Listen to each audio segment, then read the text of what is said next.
Alright, welcome back. Today we're going to be going over a game between Athushi and Yokoku. Two Japanese professionals, 8 Dan Professional and 9 Dan Pro, respectively. And the theme of this is I wanted to go over something somewhat related to the great Go Seigen, who passed away recently at the age of 100 in Japan. He's considered by many to be one of the greatest players of all time, but also pretty much the greatest player of the 20th century. And he had a lot of impact on the modern style, which is more speed-related and has more of an emphasis on influence and developing quickly than many traditional Go games had. And in the height of experimentation with the Shin Fuseki, or New Fuseki, that Go Seigen and Kitani Minoru kind of co-developed, you would even see them doing really crazy things like playing on the 5th line on the edge after some moves in the corners, and then the opponent would go ahead and cap that just to say, you know, no, I'm taking the influence no matter what. And later they kind of joked around and was like, I'm not sure exactly what we were thinking in those games, but, you know, they did experiment a lot, and, you know, when we try new things, we learn more about the game itself just through experimentation. And so I found this game, very recent pro game, in the second round of the 53rd Judan title tournament in Japan. So this is, you know, a pretty high-stakes game, and Black is going to play some very unorthodox moves, and so I also want to talk about how to handle unorthodox play, and how to, you know, when your opponent plays something really strange, how to respond to that. So we're going to start off here, and Black is going to open up on the, I don't even know what this is, the 5-7 point. Classic opening. And as white now, it's like, what do you do with this? Like, I mean, do you play something weird in response? And the answer is simply, if you want to play simply and your opponent opens with something like this, just go and, you know, take a corner. This is going to be fine. And then if your opponent does something, you know, equally crazy and, like, you know, plays something like this, just take another corner. And now Black is going to have to show you what these moves are doing. Like, Black has to figure out a way to channel the game in such a way that these moves become useful. So in this way, the onus is on Black to show you what these moves are doing, and that makes the game more difficult for your opponent. So don't do anything crazy. You should not do what White does in this game, which is White basically says, oh, I'm going to play on the 5-3 point then. You want to play something crazy? I'm going to play something crazy. And to a certain level, I think you can chalk this up to professional boredom with your standard opening lines, is that Black plays something just totally off the wall, and White's like, you know what, this looks like fun. I'm going to play something off the wall as well. And it's just really not clear that, like, the 5-3 point is the perfect refutation to this opening, and so now White kind of has a stone in a weird point.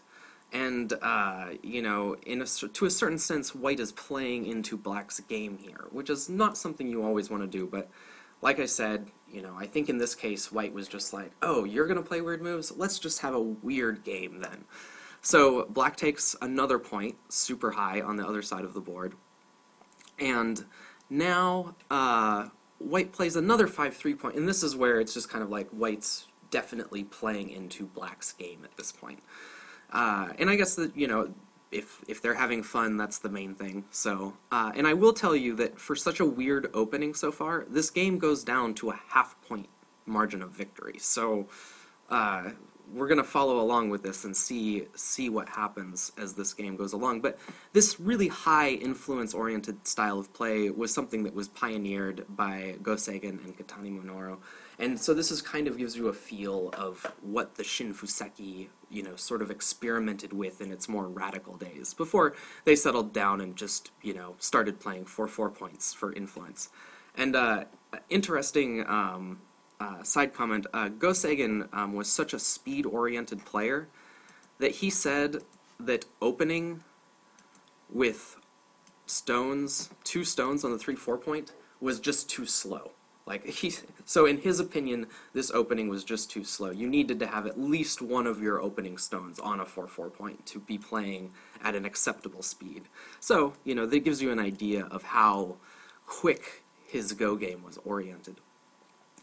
Black plays at the 3-3, and, you can kind of see that, I don't really like this result for white, because, now this stone is kind of making sense, like it's going to tie into an attack, or it's, going to let the stone get really high really fast, and white's just getting a 2-space extension. So I don't think that white's 5-3 point strategy is a good refutation of what black is opening with here, and I'll get into exactly why I think that a little bit later, because, obviously you might want to ask me, well, who are you to question a pro's moves? You're an amateur 2 or 3 dan, but there's a logic to the way that I will analyze this, and I don't think that white gets a terribly good response. Again, I don't see that letting black kind of come in and take this territory when there's this stone around ready to assist in an attack is really a good idea. So now these stones are baseless, whereas white could have just played somewhere here and gotten a base in the corner, and now that we're attacking these stones, the stone over here at in5 looks like it's almost in a decent spot all of a sudden. So I don't think white's refuting this well at all. And playing all of these 5-3 points in response to black's equally strange opening, we have kind of like weird versus weird here. And I think white would get a better response by just playing 4-4 points or 3-4 points and closing corners, just playing normally and putting, making black demonstrate the value of these stones. So now again, we get into, there's a little bit of fighting over here, separates the one stone, white takes the corner, black turns to attack the lower right. And now, we go through this, and white says, okay, you playing all of these stones, for influence, these 3 triangled stones were 3 of your first 4 moves. I'm just going to, I don't care if you take a big corner, I don't want you to have a lot of influence, because that's what you were going for, so I'm going to take that away from you. But the problem is that this stone at in5, it's like looking like that was actually in a really natural spot. And again, black's going to play super high, and block this. But now this is kind of making sense, because white's trying to establish a really high, thick position. So black plays a couple moves over here at k5 and k7 to limit that influence. So there's no relationship between the lower left corner and this thick group that's really high in the lower right. So I think that so far this is turning into, something that looks alright for black. And now white tries to establish a position on the top, but that really damages the corner, so white has to scramble a little bit. And then this is what I mean about how I don't think white handled this opening well, because now this stone over here that black played on the second move of the game that was in a really weird spot, like now it's an extension from a crosscut, and it looks like this move is no longer weird, it's no longer what is that stone doing, it's in the perfect spot for this fight. So, black played a weird move and white played into a line where that weird move became a perfectly placed extension. This is not what you want to happen when your opponent plays really weird moves. You want that move to just sit out on the board and be like, what is that move doing there? So in this case, white has not really enforced his will on this opening in the way that I would go for, and I think that, that's objectively clear because this stone is now in a perfect location for this fight. So the other reason that this game was kind of interesting is that almost every group on the board ends up having to run for 2 eyes at some point. So here we can see that in order to establish this top side group, white had to really damage the corner, and black is attacking and making white struggle for eye shape here, and just barely gets enough. And then black comes in to attack the weak group on the side. So we're just kind of moving from one attack to the next, and black has to, link these stones out because there's not enough room for 2 eyes in the corner. And some pushing, and then black comes back, and this is getting fairly complicated, obviously. We have a whole raft of weak groups right in here. but white's able to turn on the outside and also link up on the top, so manages both sides pretty effectively. And then after this jump, this group on the top is pretty much alive. You know, there's obviously reducing and things that could happen, but we're pretty confident in this group right now. And then this is the type of thing, yes, we're making an empty triangle, and if you wanted to focus on, you know, good shape, this would be better. You know, making these good connections, you know, all around. In this case, it does leave the potential for black pushing through and cutting, so this might not be the best, but of course, making the empty triangle leaves room for those push and cut as well. The thing with the empty triangle, though, is it keeps the liberties on these two stones very tight. And, you know, a simple kind of rule of thumb when you're in this type of close fighting situation is that when a group has 3 or fewer liberties, there's a lot of squeezing maneuvers that start to become available. So in this situation, white's reducing the liberties of these 2 black stones down to 3. So, you know, you can see that if black does something like this, this cut is now threatening an Atari. And moreover, it's threatening this double Atari right here on these 3 stones and these 2 stones. So by keeping the liberties tight, we're allowing more tactical options. And typically, there's a Go proverb I heard once, which is to keep 5 liberties for tactical flexibility, which I always thought was kind of neat. So when you have a group that's got 5 or more liberties, you know that there's not really any squeezing to Tsujis or weird cuts that all of a sudden work. So, you know, that you can kind of use that as a rule of thumb to be like, okay, let's see, this group right here, it has 1, 2, 3, 4. Ooh, that's kind of in the danger zone, you know, like, I'm going to have to watch this. But, you know, if this group, you know, if these 2 black stones were over right here, then this group would have 6 liberties, and you wouldn't really be worried about it. Like, if these 2 stones were here and here instead, then with this many liberties, you're not really worried about any squeezing or anything happening on this group.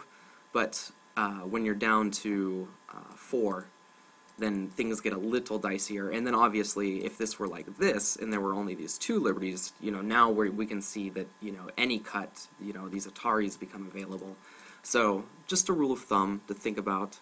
Makes it easier to analyze complicated fighting when there's multiple groups, is just count the liberties. You know, if you've got 5 or 6 or more, you're probably okay for at least a couple moves. It can kind of help you focus your reading a little bit.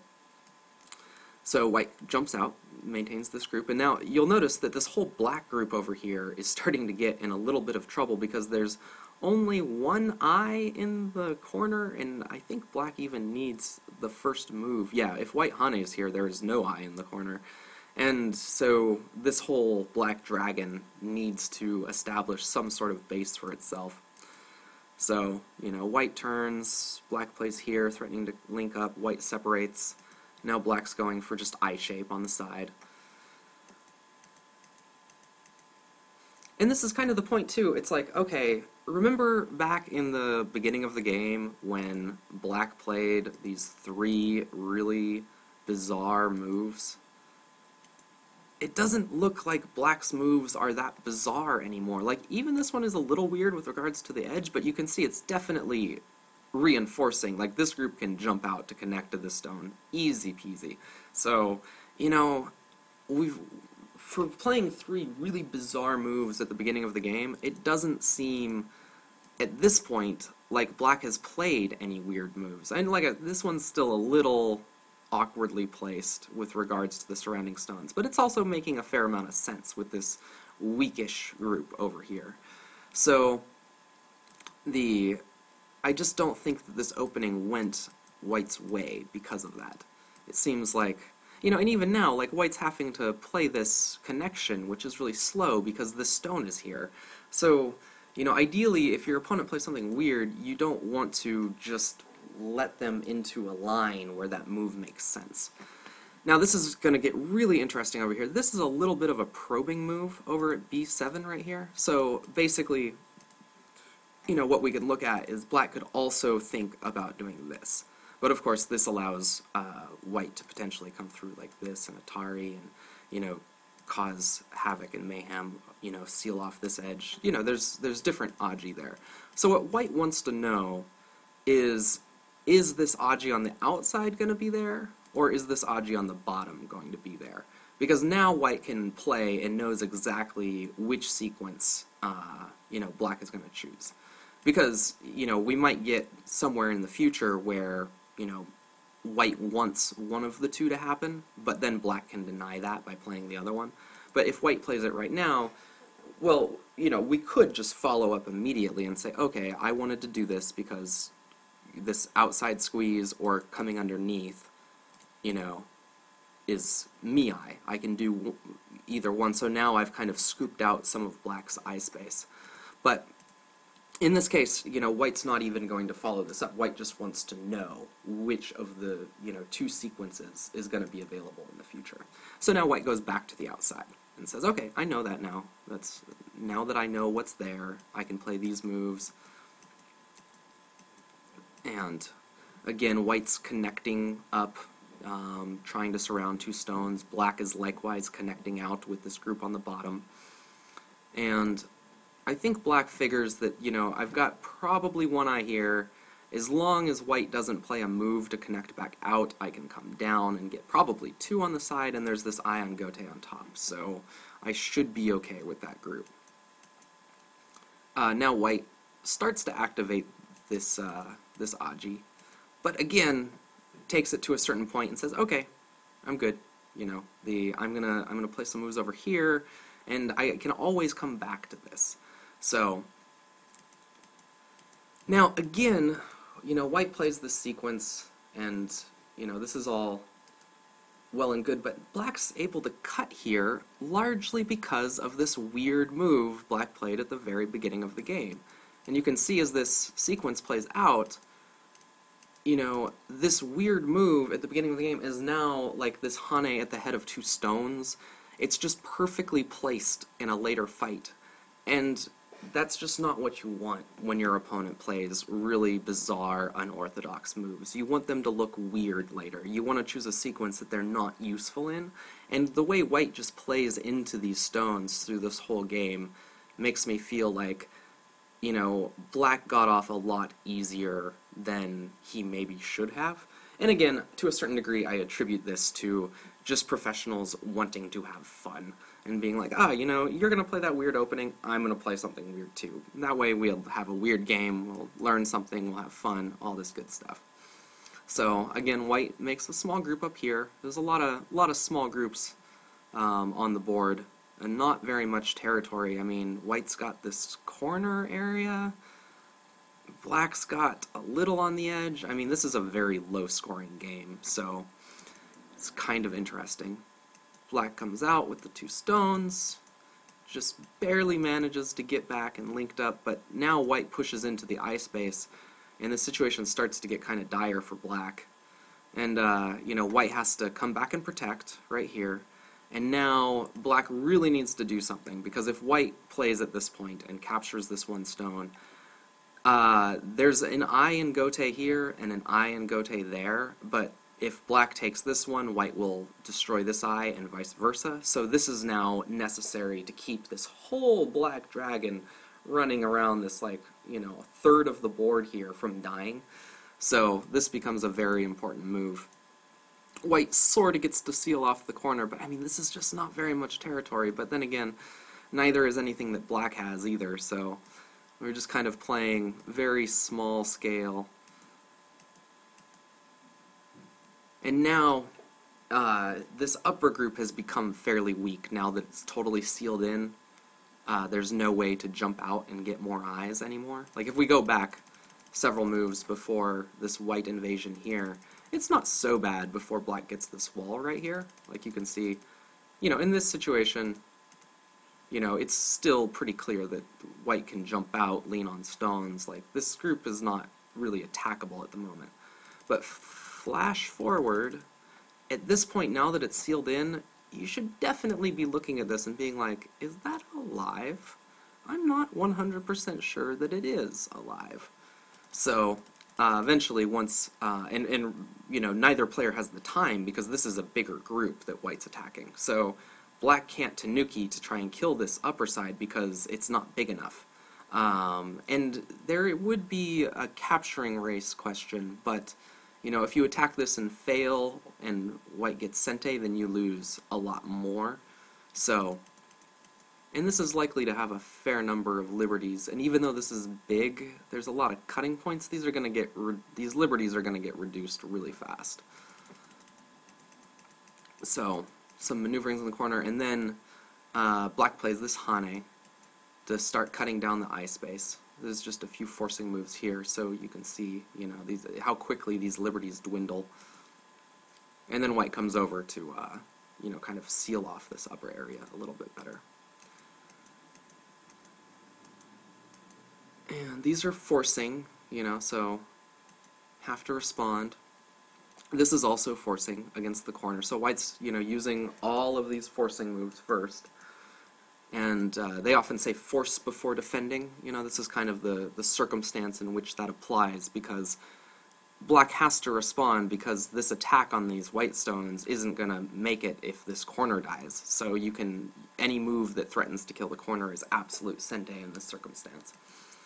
And now, unfortunately, white can't save these 5 stones. White has no time to come back and connect, because this will actually kill the white group. So black does get something for the efforts. And this is kind of neat. White comes out threatening to make a second eye at N16 rather than just immediately making the 2 eyes and living. So now black is going to have to, well, black can capture this and white has to recapture. But notice that if black tries this now, white can come here, and if black takes this, white gets this, and vice versa. Black. So this is definitely an eye out here. And it's just kind of a clever, you know, way to reduce this potential territory in the center for black. And like I said, this comes down to a half-point margin of victory, so it's all of these maneuvers end up being very important. Black tries to come inside this white group up here, and there's definitely some bad, you know, this cut and descent, and oh. So black gets to basically scoop out most of the territory here. White takes time to come back and capture these 2 stones, and these are just really, you know, professionals are really good at analyzing the value of these different endgame moves and figuring out, you know, what is going to make them the most. So, and then you can see here this group on the inside has to live with only, you know, 2 or 3 points of territory. There's just so many tiny, tiny groups here, especially, you know, for white's got 1, 2, 3 that basically barely have 2 eyes. The black corner is really small. You know, until we captured these 5 stones over here, you know, this group didn't have hardly any territory. And we're just poking, poking, poking. You know, black gets to capture 2 stones here, in sente no less. And both players are just kind of really fighting hard for every little point that they can get. This is kind of, you know, white manages to come in here and live. Black separates the white group, but white has just enough to come back and live in the corner, barely. You know, basically, you know, we have this, or if black tries to come on the inside, we have this. But, you know, this is barely alive again. This makes 4 white groups that have right around 2 eyes. Threatens to connect. Black doesn't want that to happen. Now white has to live. Hana here. Now, here's a situation that's really interesting. Obviously, in this situation, just looking at the stones on the F and G lines, normally we would connect solidly at this point in the endgame. The reason that we would connect solidly instead of making a tiger's mouth is that the tiger's mouth leaves black a co-threat. So we don't want black to come in like this, and then, you know, it's not a big co-threat, but it is a co-threat. So if we were fighting a half-point ko later in the game, we would want to avoid that. Now, in the beginning of the game, when the board is really empty, leaving this co-threat behind to get your stone 1 line further away to project more influence down the left can be totally worth it. And so that's, you have to make that decision when you're in this position to connect here or to connect here, and which is better. And just, if you're towards the end of the game, this, because it doesn't allow like a, 4 or 5 point co-threat, is going to be better. But towards the beginning, it's often better to make the tiger's mouth to project more influence. But in a really close game like this, because white has this stone back here, white can actually tanuki from this. And you'll see this in some situations. And this is not always a good idea, because the problem is that, yes, even if black cuts, we extend, Atari, we can connect back to the stone and everything's fine. But these are really massive co-threats. So black has this one as well. So we're giving black 3 super big co-threats, and in a lot of positions, 3 massive co-threats is worth more than 1 point that you're saving by not playing here. So this is kind of some really high-end positional judgment of being able to look at the whole board and say, there's not any real co-potential, or at least not for anything, super big like that I'm going to worry about. So 1 definite point is worth those co-threats in this situation, but that's just the really subtle, thinking that goes into this type of connection and whether or not you can tanuki if you've got a supporting stone a few lines back. So in this case, the game is so close that white decides not to reinforce against this cut. And, I mean, it's a very, very close game, so it's kind of understandable. So, for example, later in the game, this half-point ko right here, black has really big co-threats right here. So black might be able to win this half-point ko because of these extra co-threats, but white got a full point over here, and in addition to getting a full point, also got sente out of it, which is worth more than that 1 point anyway. So basically for the 3-point gain, we're looking at a potential, and I say half point, but it would be a full point for black to win this ko. But since we're not sure who would win, we usually refer to it as a half point ko. So, it's really, really minor things, but that's just how hard these players are fighting. And now, actually, you can see this cut doesn't matter anymore because this group is independently alive with an eye here and an eye here, and this group has become independently alive and connected. So, that's how things change as the game goes on. And yeah, this does reduce black's territory by 1, because if black connected here, then this 1 point would be territory. And white makes a 1 point move here. We're down to the very, very last little bit. And like, for example, this move forces white to play a move inside white's territory, so that reduces white's territory by 1. And not any big moves or big surprises from here on out. Everything's just kind of clamping it down. And here we can see finally, white just ends that co-potential. And then, yeah, we get to here, and as it turns out, white is winning by half a point with the komi. So white is down 6 points on the board, but the komi is 6.5, and white pulls out the victory against the bizarre play of black. So I hope you enjoyed this game, kind of looking at some of the subtler points, and also just the way that white kind of played into black's hand in the opening by letting those really bizarre moves end up in places that made sense, which is just it's not really what you want, So, we can see, what was it, this move, and this move were the 3 bizarre, the opening strategy, 3 out of black's 4 first moves, all on the 5th line and not terribly close to the corner. And at the end of the game, you can't tell anymore that they were weird. So I think that's, a weakness in the way white approached this. But, I'm assuming that they both enjoyed the game, and it came down to a half point, so I'm sure it was quite thrilling. And, yeah. So that's about it for this time. Thank you for watching.